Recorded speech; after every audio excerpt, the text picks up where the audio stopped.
Welcome, friends, to another special report from Catholic Family News.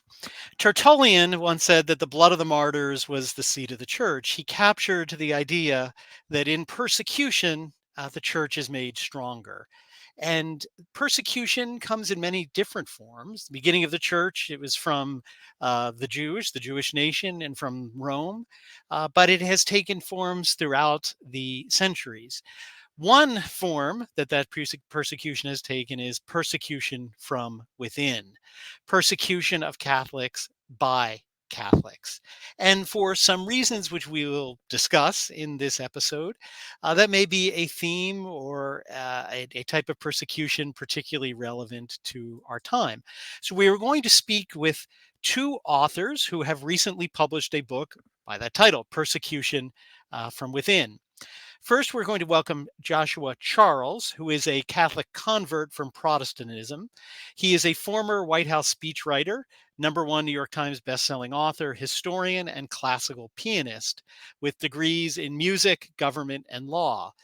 He's authored, edited 8 books. His writings and ghostwritings have appeared in many of the top media outlets in the world. I guess that is a pretty good definition of a Renaissance man there, I guess. Presidential speechwriter and musician. And his co-author, who will also join us in just a moment, is Alec Torres, who is a former speechwriter for President Donald Trump and House Speaker Kevin McCarthy, and has ghostwritten for cabinet secretaries, ambassadors, national media personalities, and business leaders. He's the co-founder of Allograph, a strategic writing, communications, and design firm. Today, he lives with his wife and children and dogs in Texas. So I guess if President Trump speechwriter, he must be the greatest speechwriter ever. Maybe that's some of his lines. So welcome, Charles and Alex, to Catholic Family News. Thanks for having us. Great. So I'd like to ask you, first of all, about this book that is available from Sophia Institute Press. And we'll be happy to announce I'll be sharing a discount code during this interview for any of our viewers who learn about the book today can get 25% off of the book.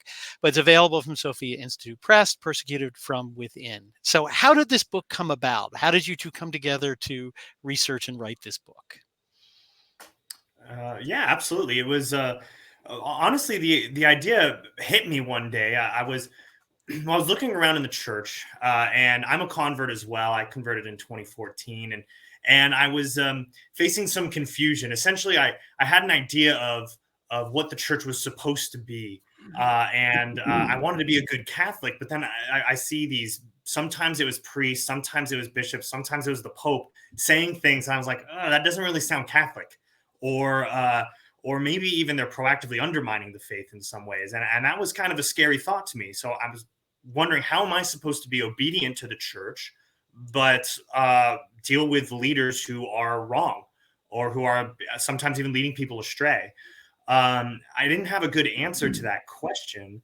So I thought of the idea of looking to people who had faced similar crises themselves, to saints who had done so. This was a very big lift, though. There's frankly a lot of saints who were persecuted by the church itself, and a mutual friend, connected Joshua Charles and I together, who himself as a historian has done amazing work within the church and secularly with history. And we really set forth from there to explore this topic much more deeply from a historical lens. So even though you were both speechwriters, you didn't work together. You didn't know each other previously. We actually did toward the end there, but we were connected on this project months later after the administration ended. Okay. Well, and then in terms of the origin, since you're both converts, I'll ask both of you, did the lives of the saints play a particular role in either of your conversions?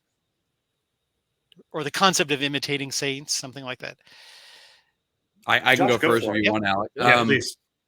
Yeah, I mean, the short version of why I'm Catholic, the very short version, is I was struggling to make sense biblically of a lot of Protestant doctrines for many, many years, just reading the Bible carefully. It wasn't adding up. And then I began in 2017 to read the Church Fathers. And I was not looking for the Catholic faith. I worked at the Museum of the Bible as a writer and researcher. And I was literally told by my boss, research whatever you want. We'll make it into exhibits once the museum is actually open in Washington, D.C. We were getting it open in Washington, D.C. And so I had about 9 months in my hand where I could read and research whatever I wanted, and which for a bibliophile like myself is a dream come true. And I started reading the Church Fathers. I'd always seen this multi-volume set of the Church Fathers. You can see them right over here. And so I started with volume 1, and the fathers closest to the apostles. Had no idea what I was in for, but I read the words of Clement of Rome, St. Ignatius of Antioch, Irenaeus of Lyon, whatnot, and they were shockingly Catholic. And so that was and then I knew I had to get to the bottom of it. So to this day, my confirmation saint is St. Ignatius of Antioch, who was a disciple of St. John.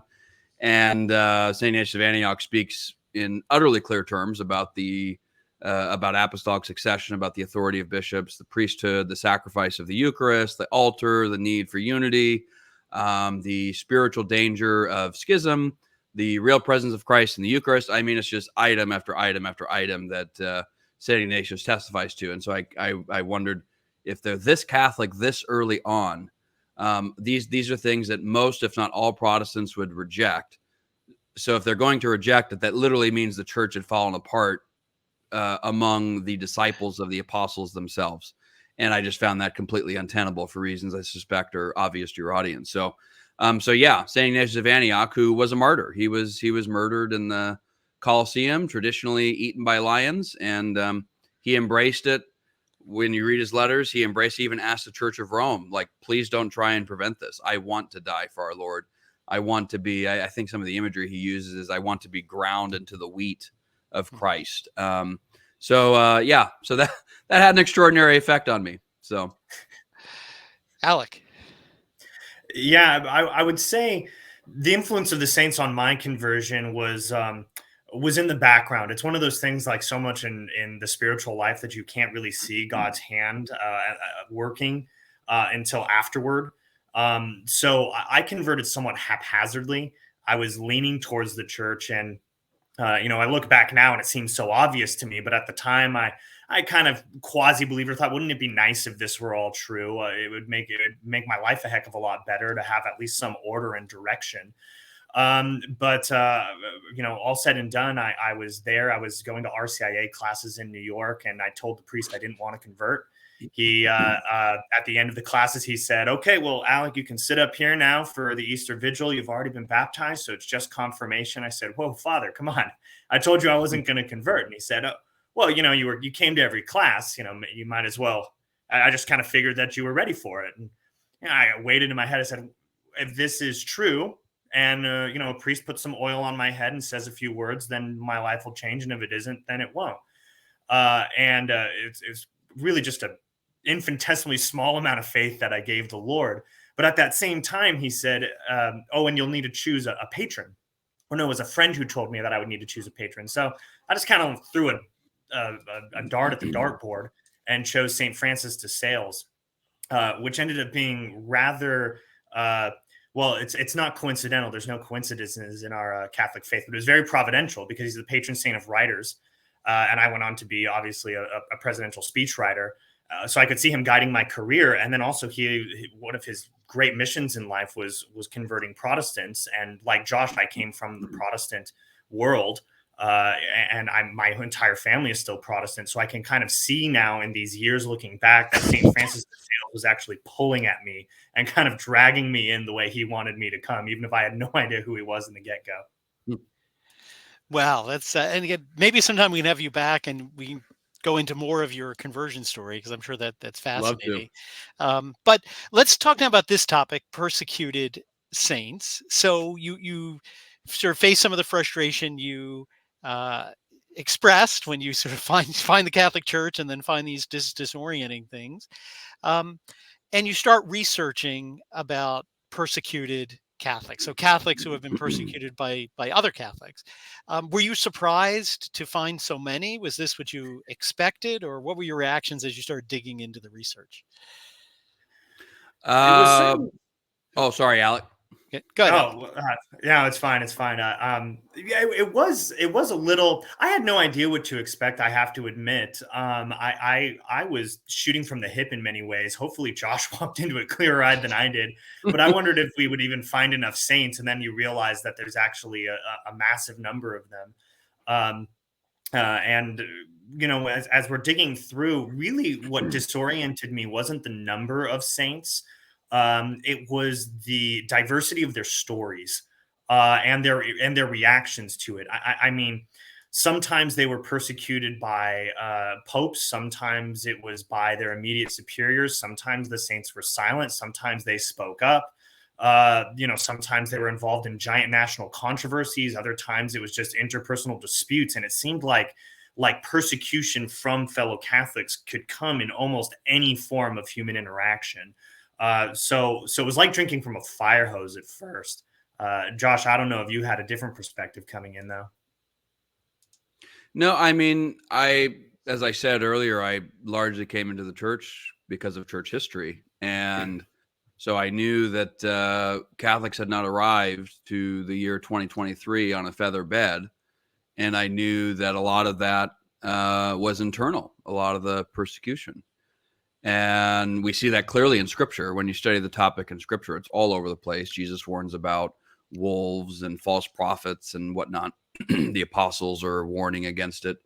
We have Judas. We even have Peter during our Lord's passion. He denies him, and then later fails to eat with the Gentile believers. That wasn't persecution, but he was a scandal to the early church. And so the point being that I didn't come into the Catholic Church with this naive and I would even argue somewhat utopian view of the church that I think unfortunately many Catholics have, and which is why they're so easily scandalized sometimes with current events. If anything, I think this is a golden age for us, if we will it to be. And the reason why is because many of the visible signs of a healthy church are being removed from us. Now, in past ages, that was the case as well. I think we're in a uniquely perilous situation now. So I openly admit that. I've said it many times. But it's very similar. I mean, you read some of the quotes from the church fathers. We cover Athanasius, for example. You read some of his quotes from the Arian crisis, and you could have read it yesterday. There's a quote from we don't have it in the book, but there's a quote I was reading the other day from Saint Basil, who was around the same time, a little bit later than Saint Athanasius, and he said basically the one thing that will get you easiest accusation and persecution these days is to be faithful to the traditions of the fathers. So it's like, that sounds familiar. And so it's we've seen these times before, and there also is a uniquely wicked thing going on right now. And so all that to say, I was not surprised. If in fact I was very encouraged, and we can talk about it more later in the interview, but I feel like part of my vocation, I share a lot on my X account, quotes from the church fathers. I do a lot of evangelism, a lot of apologetics.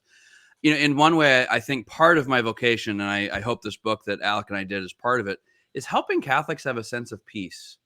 Because I find such profound peace, even in the midst of this storm.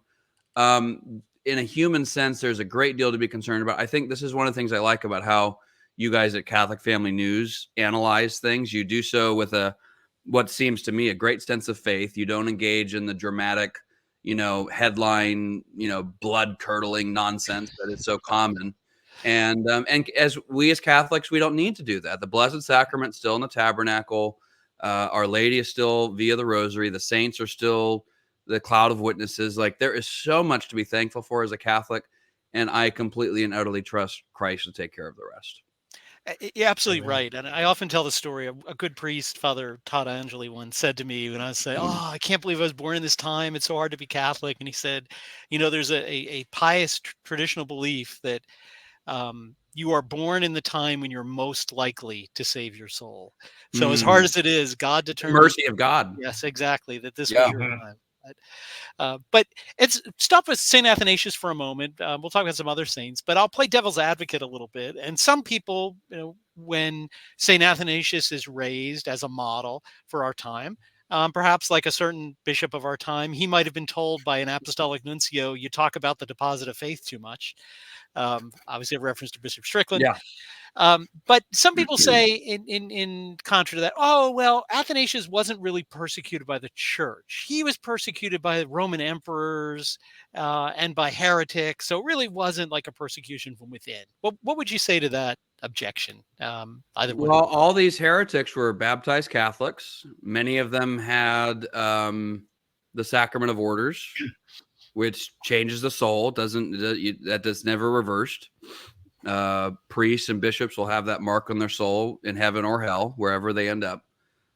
Same with baptism. And many times, the people that Athanasius was going up against, I do think it's a misnomer to claim that he was constantly persecuted from just outright Arians. I think there were many Catholic bishops who were genuinely confused.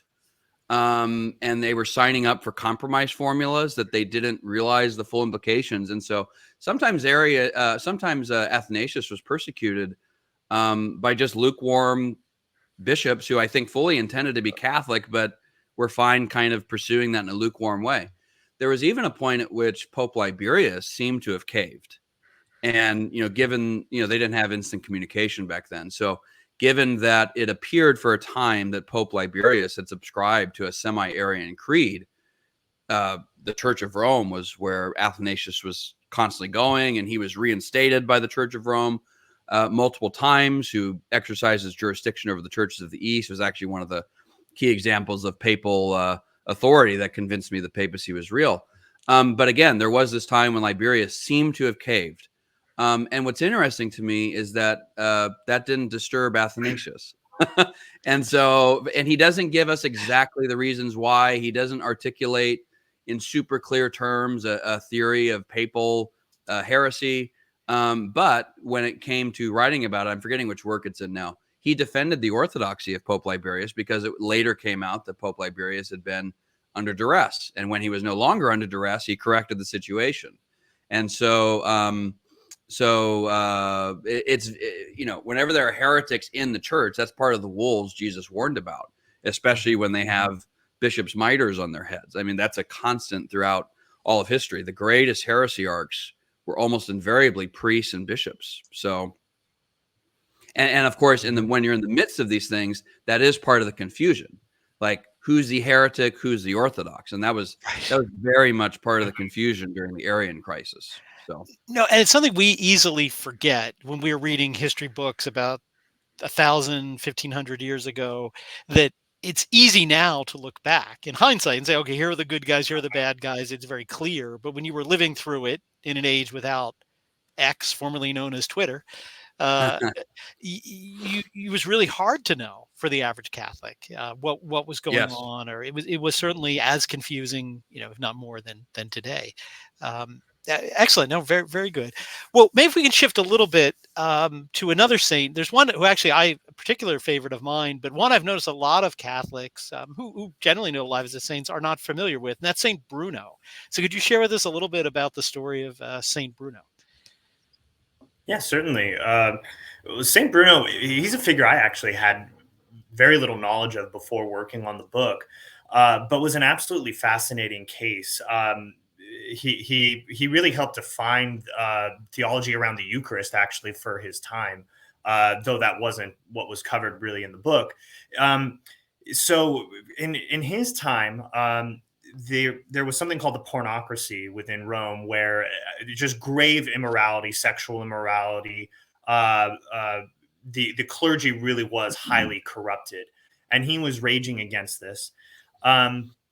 He actually gained the trust of multiple popes. And I have to admit, I actually forget all of their names. Now, we've worked on this book for something like 2 years, and I have now had it come out. But he was in the good graces of 3 separate popes. But one of the popes, he had this was a big time of sort of civil breakdown and ecclesial breakdown. The lines of authority were being drawn and renegotiated. So the church, because it was very corrupted, and because the civil authorities were then pushing in on the authority of the church and trying to take control that was properly the church's, mainly in naming bishops within jurisdictions, within civil jurisdictions. So Emperor Henry really pushed the Pope at that time to agree that he could name the bishops within his jurisdiction, which was improper and was against the defined teachings of the church even up to that time. So Bruno, he knew the Pope personally, and he wrote letters to him and publicized them, saying this is incorrect. The Pope cannot do this. It is under duress. At that point, the Emperor Henry had actually imprisoned the Pope and forced him to sign this. And he did it in a very, very charitable way. He still said he was the Pope's servant, but he wouldn't allow people to believe this error that the civil authorities could operate with the powers of the papacy. So because of that, he fell from his good graces within the Curia. He, having been an advisor to 3 separate popes, he was sort of pushed to the sidelines, and it was more of a white martyrdom than anything else. He wasn't burned at the stake or anything like that, but he had a lifetime career of phenomenal success and high influence, and he pretty much ended his life on the outskirts, wanting really just to be a monk at Monte Cassino, and left to be unable to even do that. But he did defend the truth, and later the church actually did recognize and affirm that his teachings on papal authority were correct. Again, we're speaking about Persecuted from Within, that has been published by Sophia Institute Press. Here is a QR code, which we'll also include in the description for this video. So if you follow this QR code, you'll be brought to the web page where you can order the book directly. As I said, we'll have a discount code for you at the end of the program to receive a discount as well. We're speaking with the 2 joint authors of this really well-researched book. So Brian, I have to say, just because I did find it was Pascal II, the Concordat of Ponte Mamelo. I knew exactly what page it was on. I just couldn't remember it, and it was in 1111.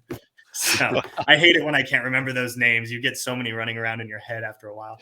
Well, it's full of names. A very well-researched book. I But was yes, just go ahead, going to say, Joshua. Brian, that Alec's point is clearly that St. Bruno was a schismatic and a Protestant. Or he would have been called one today, probably. Yeah. Yes. Well, so let's speak on another saint. Again, I'm very interested in St. John Fisher. And so again, a lot of people, I think Catholics who know about him will say, okay, he was persecuted from Henry VIII. Yeah, we get that. He wouldn't give in, but it's really deeper than that, because I think, as you discuss in the book, I mean, Henry VIII, first of all, is a Catholic, supposed to be a Catholic ruler, but he was also really persecuted in a sense by all of the bishops in England. I mean, he was the sole one that stood out. So you want to share a little bit about St. John Fisher? Yeah, St. John Fisher is virtually the only bishop that stood against the takeover of the church in England, and particularly stood up. He was standing up for the principle of the indissolubility of marriage long before the final break that Henry VIII initiated with the papacy. St. John Fisher was actually helping Henry VIII's ex-wife, and he flat out said, "Look, I'm willing to follow the example of St. John the Baptist in this if I need to." And so he said, if St. John the Baptist was willing to lose his head with Herod for standing up for marriage, then I am. And so St. John Fisher, amazing man. He wrote a lot. He was a great scholar. He was very respected throughout Europe. He wrote a lot of works against Martin Luther. There's one that's already been translated by Ryan Grant and Mediatrix Press. I believe it's called Defense of the Catholic Priesthood, something to that effect. And I think they're working on another one right now, which I'm very excited to read, because Fisher is a very they just made him different back then. He's a very systematic, very biblical writer. He was just, everything he was saying was suffused in scripture. And so, again, as a convert from Protestantism, and maybe a lot of Catholics today are not as familiar with the scriptures as they should be. I found the opposite to be the case, reading the fathers and reading the saints, and certainly St. John Fisher. There's scripture absolutely everywhere. So he did that, and eventually he lost his head. And the other thing about St. John Fisher, he was very ascetical. When the king and his men came to confiscate his estate, they found, a hair skirt, a hair shirt, and numerous other things to literally flagellate himself with penance. And he lived a very, very humble life, And to the end, like St. Thomas More, he was unwilling to compromise on both papal authority and marriage. And it's funny with More, Fisher was always consistent on the divine establishment of the papacy. More was not. Earlier on, he thought that the papacy was established by human law and what we should obey it, but it's not divinely established. And of course, when he believed that, he was helping Henry, who's writing Defense of the Seven Sacraments, asserting that it is divinely established. And then they switch. and so, yeah, Fisher was the lone holdout among the bishops of England. And from a tiny, almost you could say insignificant diocese, a very small diocese. Yeah, and again, if you put yourself in the shoes of a Catholic in Leicester, England in the 16th century, your bishop, your parish priest are saying to you, go along. And what about Bishop Fisher? Mm-hmm. Well, he's just one bishop. He's just this wildcat bishop, right? Well, another interesting point is that before his martyrdom, the Pope actually appointed him a cardinal. Yes. So to this day, he's the only cardinal that has fully lived up to the red vestments, which is meant to communicate a willingness to die and shed blood for the truth of the Catholic faith. And so, of course, he was never able to be invested, but he was appointed a pope. He was appointed a cardinal by a pope right before he died. So today, he's the only cardinal who's been martyred in the entire history of the church. Wow! So far, yeah, as well. So I've focused on a few saints that I've liked. So I'd like to ask each of you, is there another saint in the book that you'd like to highlight or bring out and tell us a little bit about that you have a particular attachment to? Yeah, I have to admit that while going through the book, there were a couple who stood out to me, and it almost feels like a cop-out just because he is so particularly famous and everyone always does turn to him. But there's good reason for it, and that's Padre Pio. It's a unique take because, we don't focus as much on the miracles, on his bilocations, his reading of heart in the confessional, even his stigmata, only insofar as these things are related to his persecution from church authorities. What I love about Padre Pio, though, is because on just the individual level, he really does set an insanely high standard, really the standard of Christ, for how to respond to injustices done against oneself.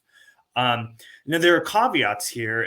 He did endure what he called an imprisonment, mass restrictions on his ability to celebrate the sacraments, to conduct his ministry, all of which were unjust. And people do point to this as an example of, people should just act like Padre Pio. If they're attacked, if the church authorities come and try to crack down on you, be like Padre Pio, sit in silence, endure it, pray, don't say a word against your detractors.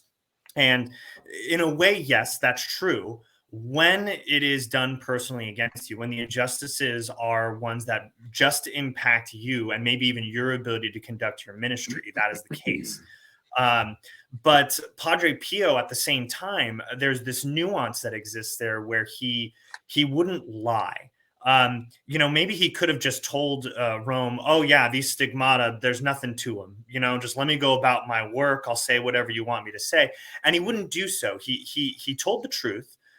He told the truth with great humility and directness, and he accepted the consequences that followed from that, however unjust they were, without then condemning his detractors. So it was an extremely holy life and an immense trust in divine providence that I often wonder well, I don't wonder too much. I know that I would not, without a massive infusion of grace, be able to endure the half of what he did, or the half of the length of time that he had to endure it without giving up hope. So I turn to Padre Pio quite a bit.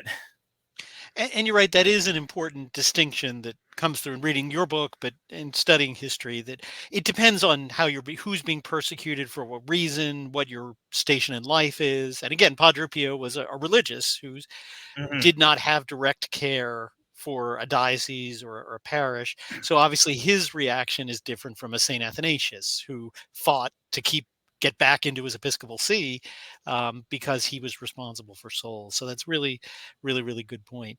But And how that's about one of the things we oh, liked about putting all of these together too, because yes, so often you'll see people just kind of cherry pick yes, examples. And I think, frankly, I think Padre Pio and St. Athanasius may be the top ones, depending on what argument you're trying to make, where people will say, yes, well, St. Athanasius, he was a lion of the faith. And it's like, well, St. Padre Pio, he was silent and endured it. And it's like, well, you have to look at the circumstances, absolutely, yeah, and it helps to actually study them within their history and not just try to use them in whatever context you want to apply it to today. very true. Well, you, Joshua, any of your favorites you'd like to highlight? Well, one, just to accent one point, you guys already made it, but just to really accent it, St. Padre Pio was a religious, and the religious vow of obedience puts a far higher burden of obedience on a religious than on even a priest or a bishop or certainly a layman. So that's often a fact left out with Padre Pio.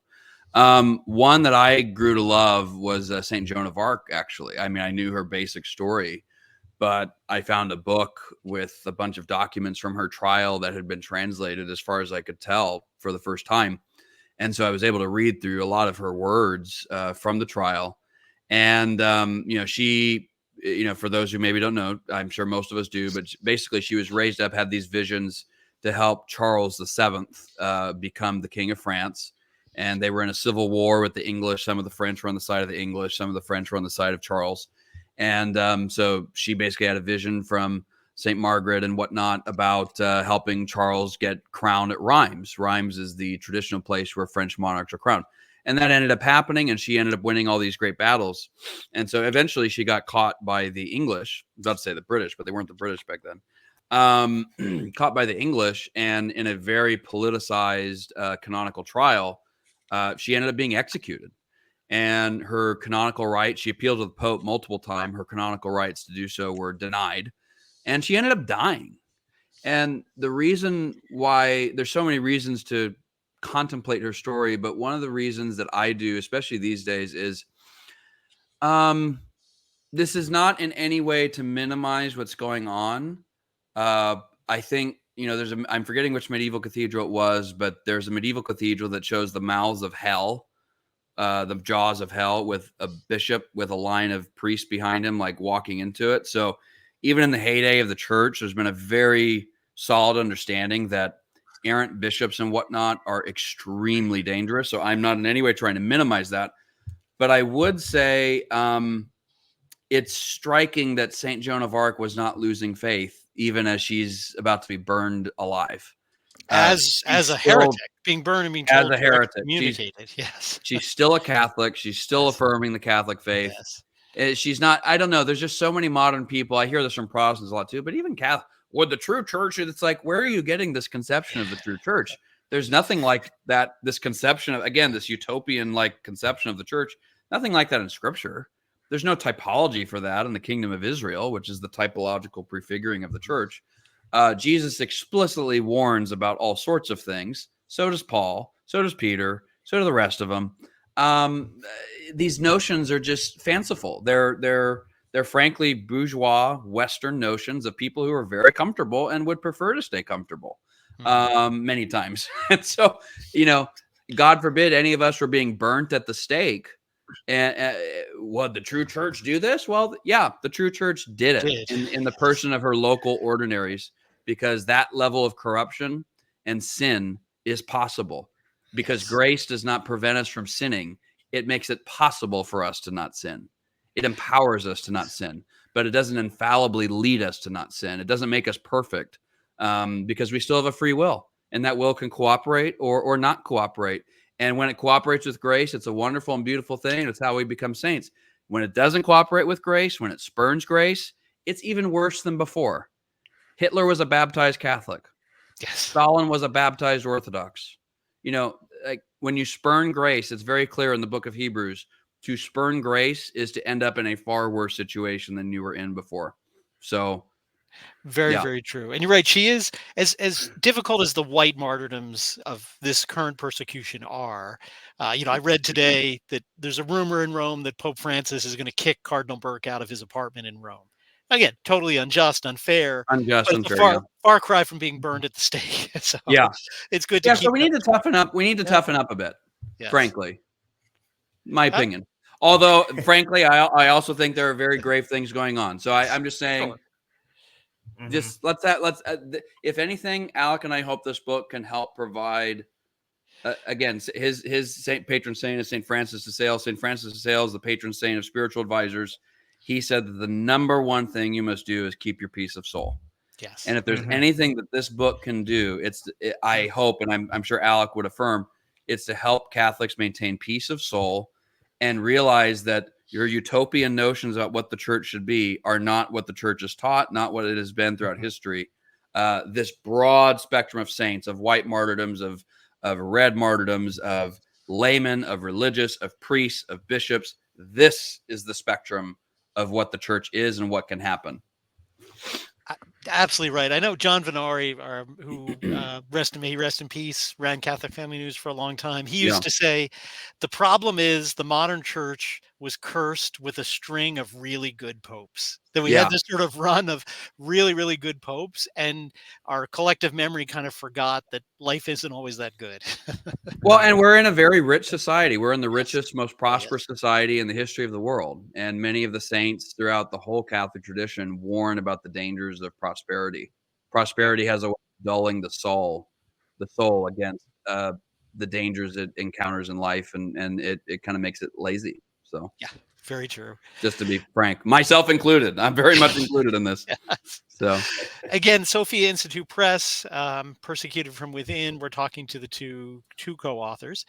So I'll date myself here a little bit, if this were a DVD movie, although we grew up with DVDs, okay, Brian. I see. There was a time we're when millennials. With my students, there's a time when I would say a VHS tape, and they were totally lost. Oh yeah. So I switched to DVD, but I'm now getting to the point where they're like, DVDs, what are they? So, yeah. But if this were a DVD movie, and there were bonus features at the end, deleted scenes, maybe share with us, are there any saints that you've researched, sort of some bonus material, but didn't make it in the book, just because obviously you have to cut it off somewhere, but some saints you learned about, but even those who buy the book wouldn't see in the book, who didn't make it in? You want to go, Alec? I honestly can't think of any offhand. And again, I have to claim the excuse of having worked on this book for 2 years now. And in the beginning, I forget what lays on the threshing room floor. Yeah. Well, what I do remember is that there were many saints that people were bringing up to us saying, oh, you should write about this person, or you should write about them, or whatever it may be. And then we noticed that persecution from church authorities was a theme within their own lives. But it wasn't quite definitive in the way that it was for for almost all of those featured in this book.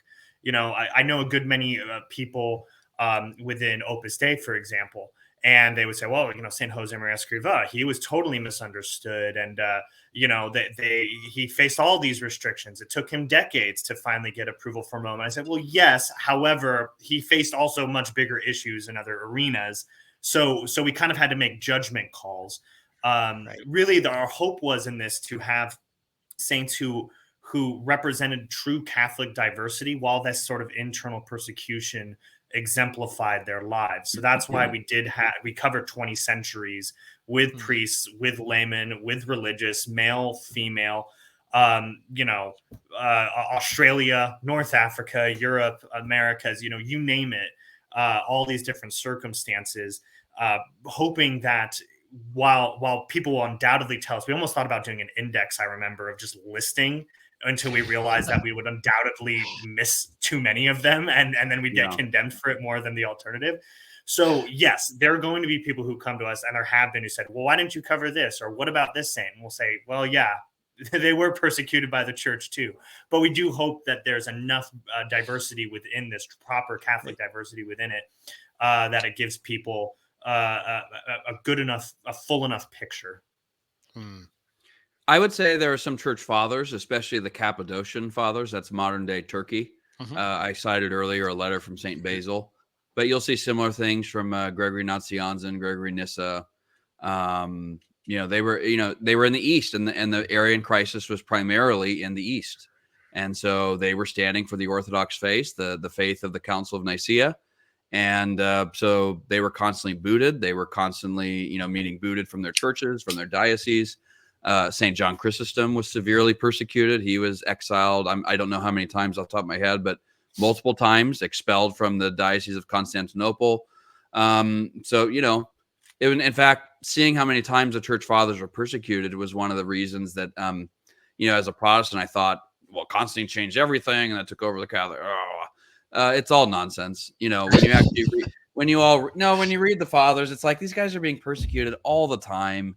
They're standing for the same Catholic faith, the same Catholic Church, and their faith, the one of the persecuted ones, gets carried through. It's just like it's just nonsense. So anyway, those would be some of the other ancient ones that we could have included, no doubt.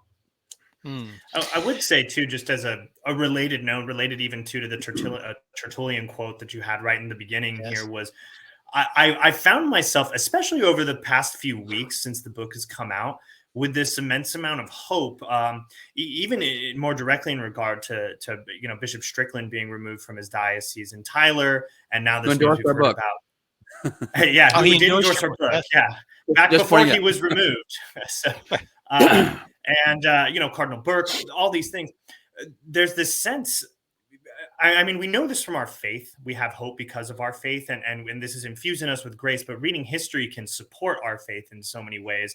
And we find just time and time again how these persecutions or times of trial really do just infuse massive amounts of grace within the church in some way. And we don't know how that can go. And many times people actually die wondering if the very projects they were working on will come to any success.